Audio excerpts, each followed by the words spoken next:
mà nhớ xưa ជំរាបសួរបងប្អូនទាំងអស់គ្នាទាំងប្រុសទាំងស្រីចាស់ក្មេងក៏ខ្វេខ្ញីខ្មៅមានរសជាតិមានគុណភាពខ្ពស់ហូបទៅបាត់ឈឺឆ្អឹងឆ្អែងបាត់ឈឺជើងឈឺដៃបាត់ចុះបាត់ឡើងហើយ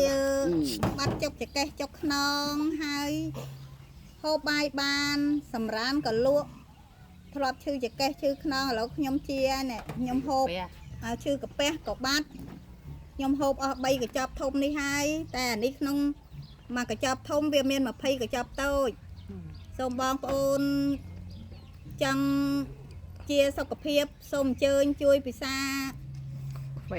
ខ្វេខ្ញីខ្មៅឲ្យបានគ្រប់គ្នាមិនខ្លែងខ្លាយមិនខ្លែងខ្លាយទេតែ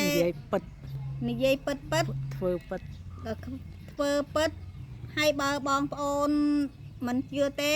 មកផ្ទះនាងខ្ញុំមកខ្ញុំនឹងប្រាប់នៅភូមិអីវិធីហូប